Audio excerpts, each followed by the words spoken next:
ya atusan 500-an. Ketang ewu niku akeh. Niku rumiyin waktu dadi pasien kula nek bayar pinten iki ya? Duit ditokno nae. Kakean mesti kakean. Mergo gak iso ngitung. Tapi sugih. Ayo gak dilapor. Tak takoni tanggane nek tiyang niki amalane napa. Oh, nggih sak tiyang niku. Napa nek dianggap ngoten niku ono ae sing dikai dhisik sadurunge. Oh, berarti kekuatane lho sedekah istimewa. Lah nek boten enten sing istimewa, iki pun ngono-ngono. At-taibunal abidunal hamidun alhamidun. Yang ketiga syarat menjadi muslim berkemajuan berjaya. Yang teorinya adalah teori dari Al-Quran, yang didapatnya dari penafsiran Ibnu Abbas. Ibnu Abbas dikutip tafsirnya oleh Ibnu Katsir. Maka yang ketiga adalah Alhamidun. Alhamidun dalam pengertian sing panjenengan biasa ngerti ini kok. Kalau mendapat nikmat berucap alhamdulillah. Kemudian fa'amma bi ni'mati rabbika fahadits. Menyampaikan nikmat itu sekaligus dengan berbagi. Nah, tenan. Tapi nek sing paling fundamen, apa fundamennya? Yang paling mendasar sesungguhnya ketika seseorang diberi nikmat itu menjaga nikmat. Menjaga nikmat sampai pada batas perawatan nikmat yang paling baik. Contoh kita diberi jasad, diberi tubuh. Itu ada beban berat sebenarnya dalam diri umat Islam ini. Karena ada ayat yang mengatakan a'udzubillahi minasyaitonir rajim. Haridil mu'minina al-qital iyyakum minkum isruna ya libumi atain. Orang muslim itu dia diberi jasad, harusnya dia melatih jasadnya itu sampai pada tataran jika di antara kalian orang-orang beriman dan bersahabat jumlahnya 20 harus bertarung melawan orang yang tidak muslim, maka kalian menang melawan 200. Berarti kalau 200 dibanding 20 itu satu orang lawan berapa? 10. Artinya fisiknya umat Islam dia diberi jasa berupa fisik. Itu yang dijaga, diolahragai, didusi, diberi makanan yang bagus. Jadi punya disiplin untuk beraktivitas olahraga. Nah ini kucing, kalau nek pilek lalian. Haridil mu'minina alal qital iyyakum minkum isruna ya libuni atain. Tadi para rawuh panjenengan jaga fisik sampean. Ini perintah Allah sampai pada tataran terutama kaum pria. 1 bisa melawan 10 dan menang.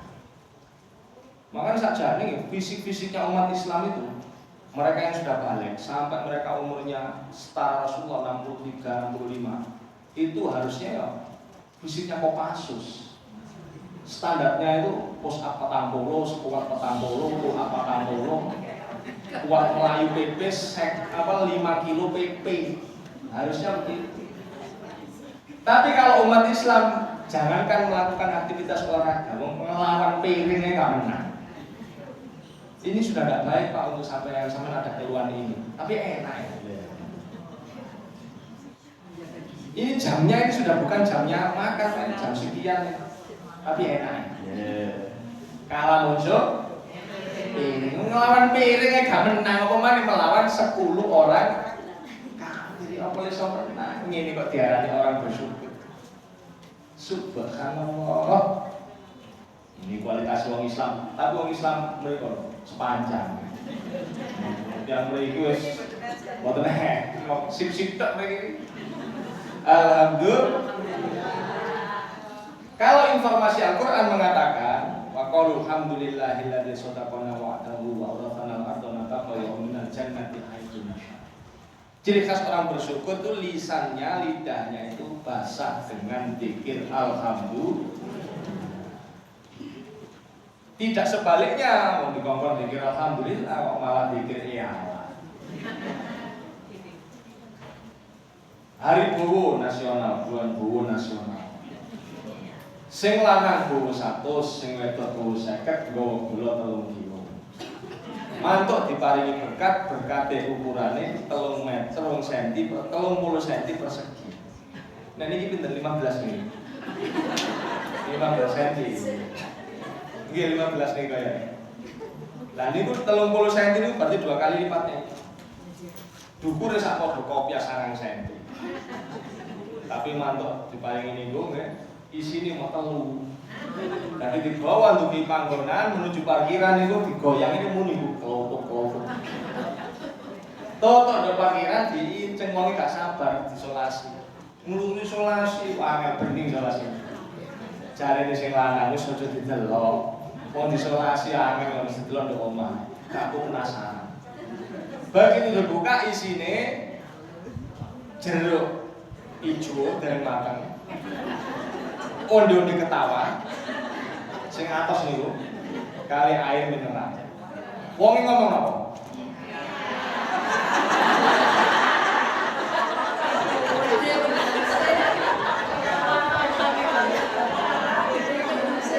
Nah, wong perintahe wa qaulu alhamdulillah, maka berkatalah oleh kalian yaitu ucapan alhamdulillah. Dapat nikmat berapapun jumlahnya, alhamdulillah. Kok wongnya dikirim. Ini adalah sukses berjaya wong-wong ini. Nun sewu, kadang-kadang nikmat itu diberikan oleh Allah secara simbolis. Contoh misalnya, satu provinsi diberi bedah rumah jumlahnya 300. Itu kalau orang per orang diberi terus difoto 300 kali 3 menit niku pinten? Lak suwe ya. Maka dipanggillah satu diberikan secara simbolis, yang lain cukup berdiri. Betul begitu? Iya. Nah, kemudian nanti diserahkan oleh petugas. Nah, kadang-kadang Allah memberi nikmat itu begitu, secara simbolis. Sebenarnya di belakang jeruk hijau niku wau sudah berderet jeruk buah-buah yang lain, anggur, apel, pir. Tapi karena yang ini tidak disyukuri, diialai, maka sing ini disisihno Iku Gusti. Didelek. Kasih itu. Karena memang dalilnya napa? La yusyakatum la azidan. Mbok iki kamu syukuri buah-buah yang lain ada di belakang. Wala in kafartum inna adzabi lasyadid. Maka dia gurine onde-onde ketawa itu banyak kue yang lain. Karena pembeliannya simbol. Lah sih. Bu, menit yang merikis mesti alhamdulillah, gitu ya. Alhamdulillah. Makanya sampai lebih ngeru. Wong iki rencanain nang surga apa nang neraka, sampe ditanya kalau dia dapat nikmat. Akan di alhamdulillah ambek ya. Kalau alhamdulillah sih potongan surga, tapi nek elang ini precengan neraka. Napa precengan?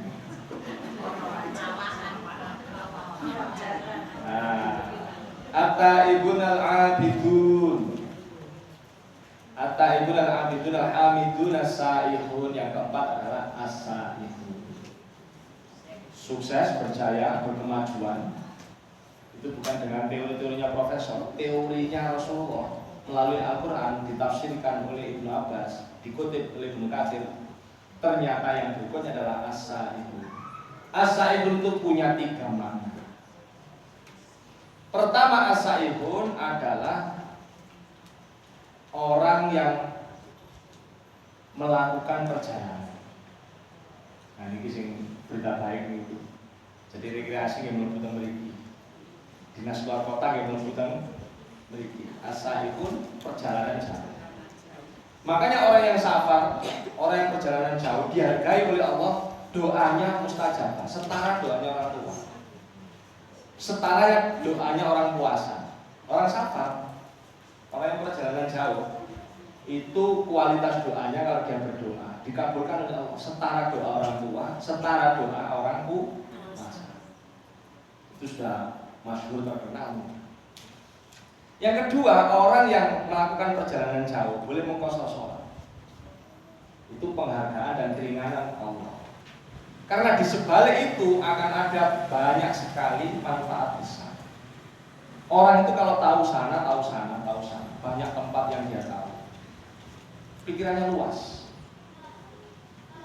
Wong Jombang, Mojo, Warno, nikah, tinggal di Jombang. Kemudian dia nganggur karena di PHK. Tapi karena dia memang pernah perjalanan ke Trenggalek, dia orang Tulungagung, pernah perjalanan ke Trenggalek, tahu di Trenggalek itu ada orang ini Bu, dari laut jual ikan, dikulak dijual ke Jombang perjalanan, laris. Kenapa? Itu barokahnya asa itu tahu melaku,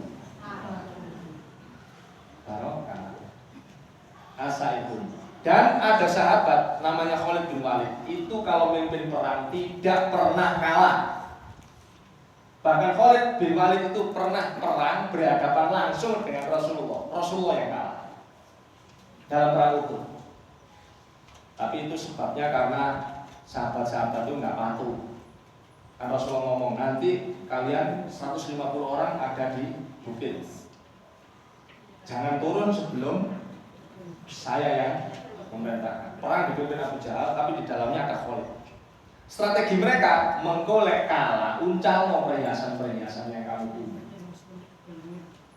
Jadi begitu mulai kepepet, perhiasan yang dia miliki, apa kalung, apa gelang, apa dilempar.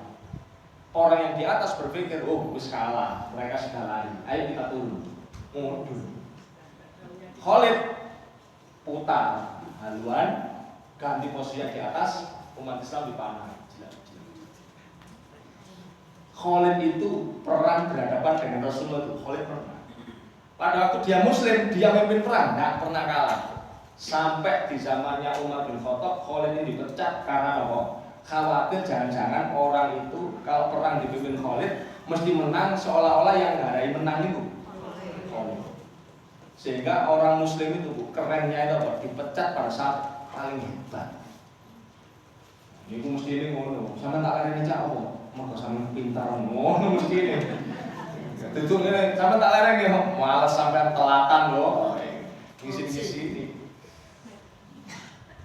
Nah, apa yang ditanya oleh para sahabat? Khalid, kami mengenang engkau itu panglima hebat. Coba tularkan kepada kami. Kamu punya rahasia apa? Kok memimpin perang mesti menang, nggak pernah kalah. Satu kali pun nggak pernah kalah. Khalid mengatakan, mulai kok rahasia. Yang saya lakukan itu adalah hal yang saya tahu masa muda. Kenapa? Karena ditakdirkan oleh Allah setiap perang yang kita lakukan, tempat perangnya itu adalah tempat main saya waktu saya muda. Jadi aku di gini sumur, di gini bukit, di saya harus meletakkan apa, di mana, dan menempatkan siapa itu saya tahu. Jadi itu barokah melaku.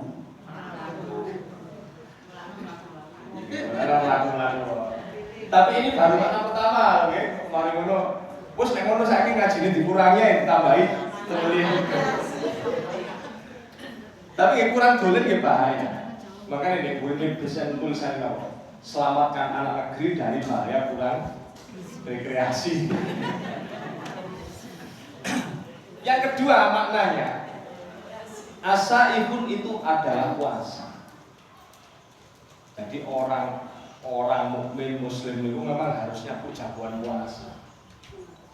Makanya Rasulullah kan pernah ditanya, ada seorang sahabat, ya Rasulullah, kalau daya itu pasti fathah, ya Rasulullah, ya Rasulullah, murni ayam fauni Allahu bihi, ajarkan pada saya Rasulullah satu amalan yang kalau itu saya amalkan harapan tercapai, masalah bisa selesai. Jadi ini inginnya amalannya satu, manfaatnya dua. Dan kunci-kunci harapan kan bisa banyak ya Bu ya. Harapan bisa selesai. Masalah kan juga bisa banyak. Masalah itu minta selesai dengan satu amalan. Apa kata Rasulullah? Alaika bisyam, kalau itu kamu puasa. Fa innahu la mithla lahu, karena untuk menyelesaikan masalah tidak ada yang mengungguli puasa. Wis ana wong kakek perkara ngemel. Rebahan ngomel. Jangankan manusia biasa, nabi, kelasnya nabi, kalau ada masalah disuruh puasa. Nabi Adam badannya gosong, kena panas matahari. Kata Allah, Jibril, ajarkan kepada Adam supaya dia puasa 3 hari, setengah bulan, 13, 14, 15. Puasanya namanya Abiyah. Begitu Nabi Adam puasa, putih lagi badannya. Nabi Nuh terkatung-katung di atas air. Minta kepada Allah, ya Allah, saya kepingin ketemu daratan. Kata Allah, ya poso. Beserta umatmu yang di situ puasa. Nabi Yunus 7 hari berada di perut ikan. Dia berdoa, Subhanaka inni kuntu la ilaha illa anta subhanaka inni kuntu minadz dzalimin. Kata Allah, wah cenderung tok. Apalagi poso, puasa. Nabi Musa, dia selalu dipersekusi oleh Fir'aun, ingin supaya umatnya bisa keluar dari negeri Mesir. Apa kata Allah? Poso. Berapa hari Allah? 30 hari. Sayangnya Nabi Musa itu hari ke-30 dia mengunyah rumput. Itu dikunyah rumput. Allah bertanya, Musa, apa yang kamu lakukan? Saya mengunyah rumput supaya bau mulut saya hilang. Bukankah setelah ini engkau akan mengajak saya berbicara? Jadi Musa itu kalimullah, satu-satunya nabi yang diajak bicara langsung oleh Allah. Maka sebutannya Musa adalah kalimullah. Lantas kemudian oleh Allah ditegur, loh, kamu ini gimana? Enggak saya perintah kok kamu melakukan. Jadi berinisiatif untuk hal ibadah itu nggak boleh. Nunggu perintah. Apa kata Allah? Musa, bau mulutnya orang berpuasa itu lebih harum dari minyak kasturi. Indah Allah, tapi di sisi Allah. Jadi coba lo nangrai kancane.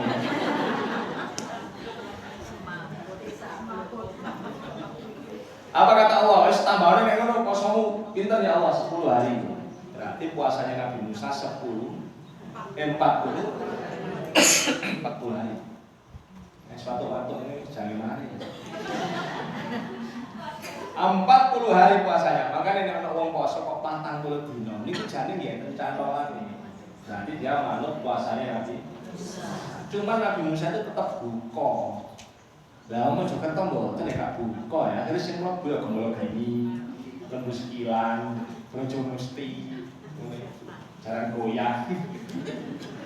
Sine sing mlebu ya. Tapi lek posone 40 dina itu ada dalilnya. Cuman buka. Begitu puasa apa yang terjadi? Oleh Allah perintah. Wis kono nyidhekno nang laut merah. Kulo ya apa ya wis rono ae. Begitu sampai di sana 1.600.000 tentara Firaun membawa senjata lengkap. Umatnya Nabi Musa hanya 600.000. Yang sana 1.600.000. Mau melawan, sana bawa pedang, sini enggak. Mesti kalah. Maka kata Allah, ya Musa idrib bi aswahal kahf. Sekarang pukulkan tongkatmu ke laut. Begitu dipukul laut terbelah, lewat. Puasa. Tidak ada orang yang bisa terlepas dari lilitan masalah-masalah yang berat kalau dia nggak puasa. Ya mau joker tombol. Masalahnya mana?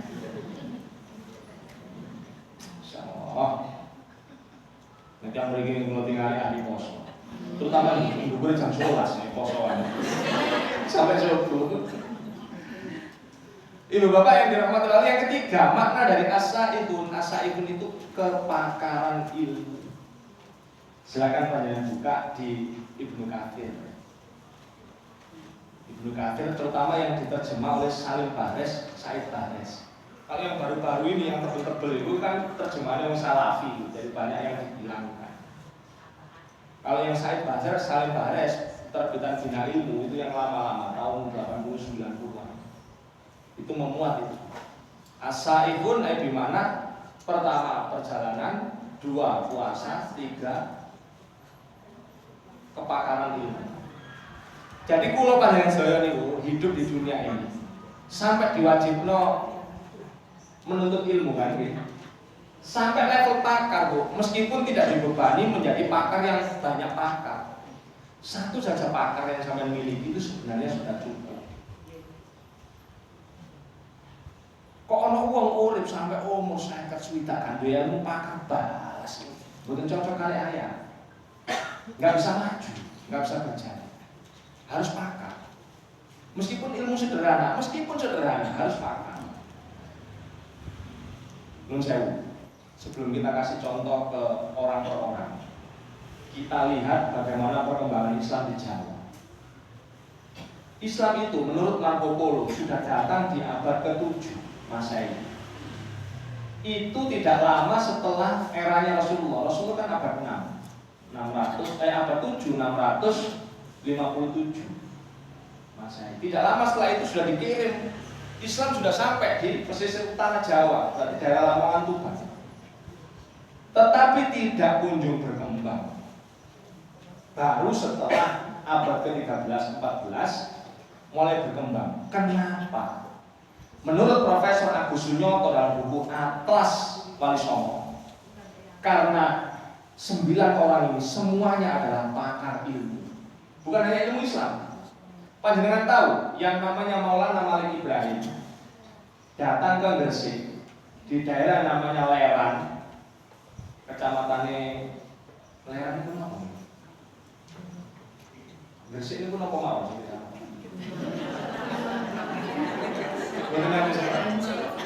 Saya bungas itu Manyar itu, betul betul.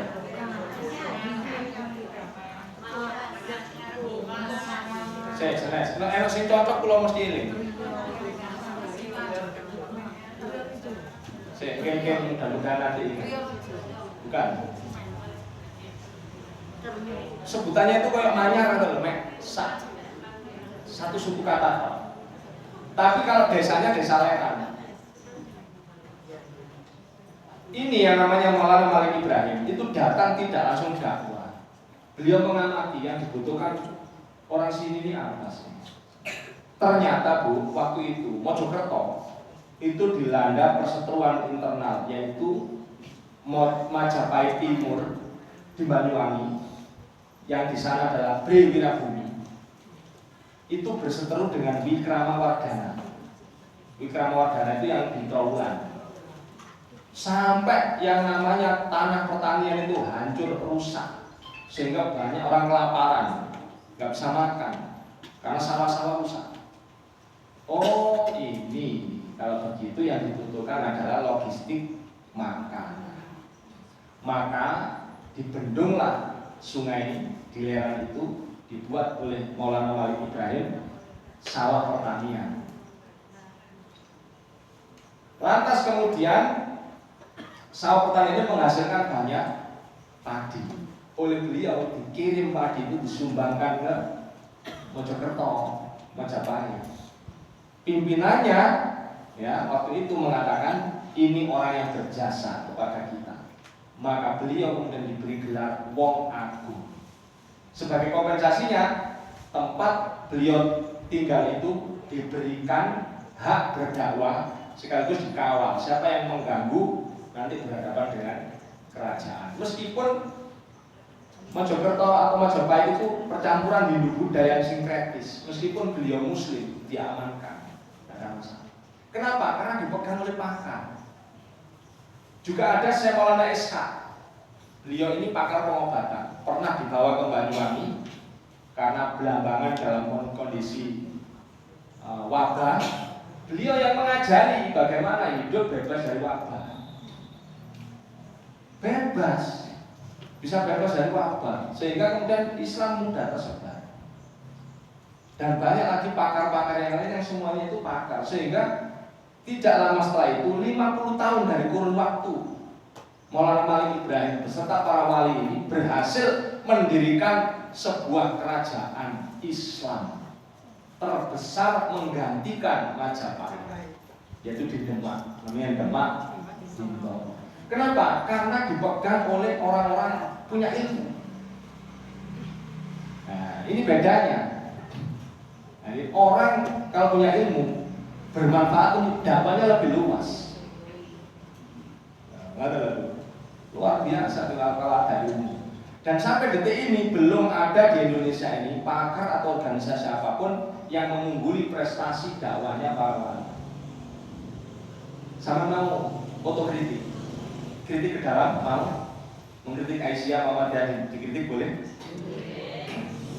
Kalau para wali simbol agama itu berdekatan dengan pemerintah, masjid, pusat pemerintahan, depan alun-alun. Artinya pemerintah sebelum membuat keputusan publik atau hukum yang akan diterapkan di masyarakat, sebelum diumumkan, konsultasi ke majelis syuroknya, yaitu simbolnya masjid. Wah, hebat itu. Itu sudah pernah dicapai oleh pendahulu-pendahulu kita. Kalau sekarang masjid yang dimiliki oleh dua organisasi besar, baik NU maupun Muhammadiyah, tidak sehebat simbolnya para wali. Simbolnya di Muhammadiyah, karena hidup itu, akhirat itu sifatnya otomatis, maka pemikirannya sing penting urip di dunia sing apik. Kalau hidup di dunia ini baik, akhirat otomatis. Supaya baik dibutuhkan pendidikan. Maka masjid-masjid Muhammadiyah biasanya didekatkan sekolahan. Halo? Kasih melek. Dekat kampus, dekat sekolah. NU karena merawat kematian dan ingat mati itu penting. Tapi tujuannya supaya hidupnya hati-hati, maka masjidnya didekatkan kuburan. Nah, dua-duanya tujuannya ya sama-sama baik, tapi tidak sehebat. Kenapa? Berarti tingkat kepakarannya, meskipun sekarang banyak profesor, masih kalah. Makanya di Mojokerto ada orang yang mengkritik saya berkaitan dengan dakwah Wali Songo atau kepakaran ilmu Wali Songo yang saya tulis di buku Rumus Langit. Saya sampaikan pengajian-pengajian tentang bagaimana Wali Songo menerapkan dakwah. Kata beliau, ini orang yang di luar kita, terus ngomong as itu apa, wali itu belum jelas keberadaannya. Terus saya katakan, itu ada buktinya. Catatan rapatnya Sunan Bonang itu keropak Van Java dalam babat Jawa itu terbukti, tertulis nyata, disimpan di Leiden sana. Terus mengkritik ABCD dan lain sebagainya. Terus kalau ngomong ini ya, nek pancen sampean hebat. Ini cari dalil pinter, colon cingkrang, janggut itu. Ini sampai pancen merasa hebat. Terus nang Cina nggawa ewang songo. 50 tahun upayakan Cina itu mayoritas Islam. Nek iso hebat sampean. Nek gak iso ojo komen. Halo? Nek wong kan senengane komen tapi tidak bisa berbuat sehebat yang dikritik. Begitu. Makanya At-Taibun Al-Abidun Al-Hamidun As-Saibun As-Saibun itu pakar supaya Islam yang sampai bawa mudah diterima. Berikutnya, kalau ini dibawa dalam kehidupan sehari-hari, lihat orang yang punya kepakaran pasti diletakkan oleh Allah derajatnya yang tinggi. Di kampung saya ilmunya sederhana, namanya Mbak Soso. Mbak Soso itu tidak bisa ilmu yang lain kecuali spesifikasi ngelui sapi. Ngelui. Jadi sapi ini nek pun beranjak dewasa, niku hidungnya dileboni tampar gitu. Jadi niku nek dipun istilah ngelui. Nah, ini apa? Gelo. Ngoten niku Bu, ngoten niku mek ngono tok lho keahliane. Mas, tamu niku banyak berdatangan. Karena pakar. Jadi gak ribet kalau beliau yang ngeluh niku, tidak rusak juga fisiknya sapi. Di kampung saya Ngoro itu juga ada orang mantrinya mantri hewan. Itu karena pakar, muncul mantri-mantri baru yang lain itu nggak laku. Kok bisa pakar? Nek nyuntik sapi, Niku mboten dicidhek iki. Disawatno lho. Jadi niki suntikan ini. Niki sapi ini disawatno ngeten. Jet. Aduh bisa banget. Ya saya pernah menyaksikan sendiri. Wah, pasar temen ini. Tak tiru nih belakang. Belum benar mantri. Makanya ibu-ibu menjadi pakar itu penting. Yang aneh adalah orang Islam sudah tahu dalilnya, tapi tidak pegang pakaran. Nah, ini gawat di orang Islam ini. Terutama orang Mojokerto. Wah ibu-ibu Aisyah, ibu sering lolok. Kenapa?